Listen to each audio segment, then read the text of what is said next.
Hello, angels. So today I'm back with one more chapter of your English Balbharti from your English Balbharti textbook.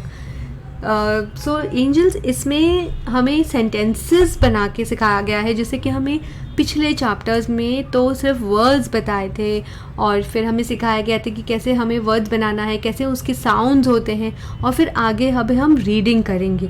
तो बहुत ही अच्छा है ये chapter, छोटा सा चैप्टर है पर हमें बहुत कुछ सिखाएगा. So let's get started. Soham's ball. Look, listen and read aloud with me.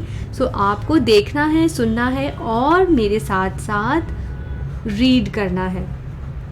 Soham and Sam are playing football. Soham और सैम क्या खेल रहे हैं? फुटबॉल. किससे खेल रहे हैं? फुटबॉल से. Sam kicks the ball. Sam ने बॉल को किक किया. It goes into mister Men's garden. और वो बॉल कहाँ चला गया? मिस्टर मेन के गार्डन में चला गया. Sam asks for the ball.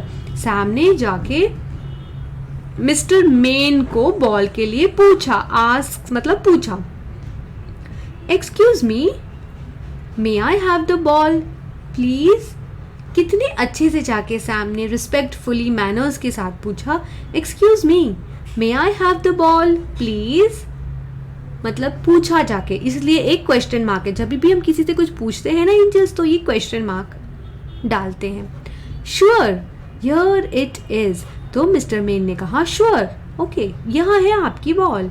After some time again the ball goes into mister Men's garden. और फिर थोड़ी देर के बाद वो बॉल मिस्टर मेन के गार्डन में फिर चली जाती है. Now Soham asks for the ball.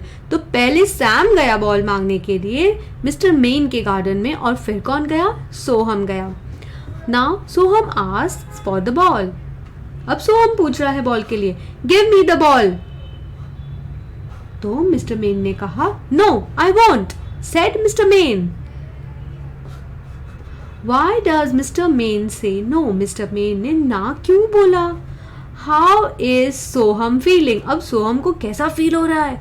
How is mister Men feeling? और मिस्टर मेन को कैसा फील हो रहा है?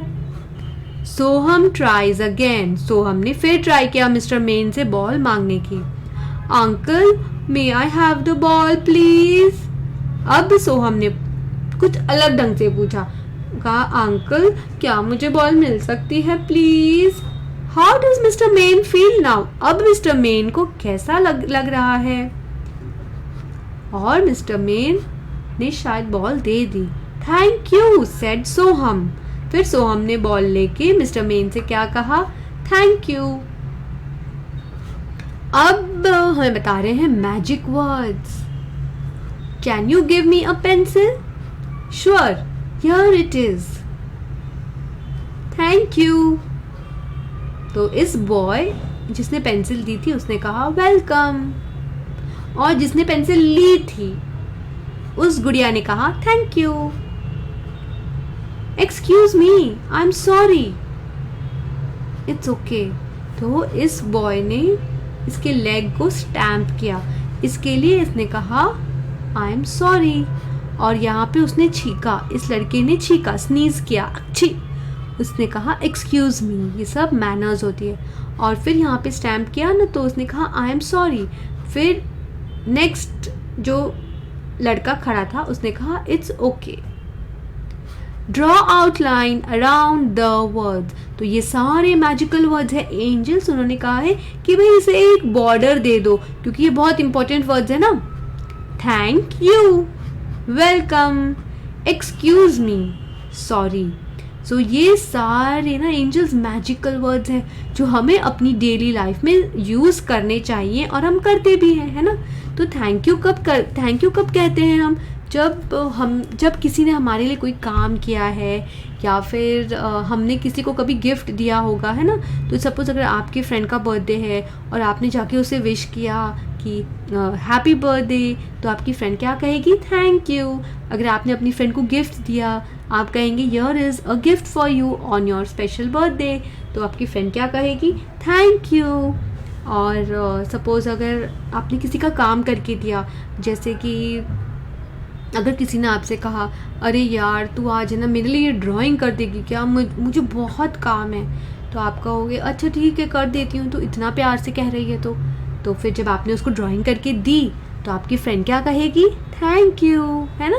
तो ये मैजिकल वर्ड्स हैं जो हमें अपनी लाइफ में ज़रूर यूज़ करने चाहिए, और ये बहुत ही मैनर्स होती है इसमें एंजल्स, तो मैनर्स हमें अपनी लाइफ में ज़रूर लाना चाहिए, है ना। Next, welcome. तो अगर कोई आपको थैंक यू कहता है तो आप क्या कहेंगे रिटर्न में, वेलकम, है ना। आप चाहेंगे ना कि वो फिर से आए आपके पास, राइट, तो इसलिए हम कहते हैं वेलकम, ज़रूर फिर से आना, है ना। तो अगर आपका बर्थडे है और अगर आपकी फ्रेंड्स ने कहा सपोज अगर आपका नाम गौरी है तो आपकी फ्रेंड ने आके कहा happy birthday to you Gauri, आप क्या तो आप क्या कहोगे, थैंक यू, है ना। तो आपकी फ्रेंड क्या कहेगी, वेलकम, है ना। वैसे सो एक्सक्यूज़ मी, अब एक्सक्यूज़ मी कब यूज़ होता है, एक्सक्यूज़ मी कब यूज़ होता है कि सपोज़ अगर आपके आगे कोई खड़ा है और आपको रास्ता चाहिए जाने के लिए, ओके, तो आप क्या कहेंगे, एक्सक्यूज़ मी आंटी, है ना। आप कहेंगे ना एक्सक्यूज़ मी आंटी, मुझे ज़रा जाना है आगे, है ना। तो तब ये एक्सक्यूज़ मी हम यूज़ करते हैं। या फिर सपोज़ अगर हमने ना छीका अच्छी और बहुत सारे लोग हैं, और सपोज़ अगर लोग नहीं भी हैं तो भी आप अपनी मैनर्स थोड़ी भूलेंगे, आप क्या कहेंगे, एक्सक्यूज़ मी, है ना। एक्सक्यूज़ मी मतलब कि भाई हमने छीका है तो ज़रा मुझे एक्सक्यूज़ कर दो। वैसे अगर आपको खांसी आई है तो भी आप कहेंगे एक्सक्यूज़ मी। और अगर आपको सपोज़ बहुत सर्दी है और आप है ना बार बार अपने नोज़ को टच कर रहे हो और आपके जो बाजू में बैठा है उसको एकदम इरिटेट हो रहा है, तो भी आप मैनर्स के तौर पे कह सकते हो, excuse me, I am suffering from a lot of cold, मुझे बहुत सर्दी हो गई ना, मुझे बहुत तकलीफ़ हो रही है, सो प्लीज़ एक्सक्यूज़ मी, है ना। तो ये सारे मैजिकल वर्ड्स हैं ना, हमें अपनी लाइफ में प्रैक्टिस में लाने चाहिए। नेक्स्ट है सॉरी। तो सॉरी तो सबको पता है कब यूज़ करना है ना, जब मम्मी गुस्सा हो जाती है, या फिर आप पढ़ाई नहीं करते हो, या फिर आप रीडिंग नहीं करते हो, मम्मी आके डांटती है, कुछ नहीं करते हो, तो आप क्या कहते हो, सॉरी मम्मा, है ना। अगर आप हेल्दी नहीं खाते हो और कोई दिन आपको मम्मी ने है ना डांट के खिला दिया और मम्मी नाराज़ भी हो गई, तो आप क्या कहोगे, सॉरी मम्मा, है ना। और अगर खेलते खेलते किसी फ्रेंड को चोट लग गई आपके कारण, तो भी आप कहोगे ना सॉरी, है ना। तो सॉरी तो हम सबको पता है कि कब यूज़ करना है। So angels do not forget your manners, हमें सबसे रिस्पेक्ट से बात करनी है, और अपनी जो वर्ड्स है, सेंटेंसेस हैं, उसमें ये सारे मैजिकल वर्ड्स यूज़ करने हैं। So did you learn something new today? So do read this again and try to understand and try to use all this in your daily life. So bye for now, angels. Enjoy.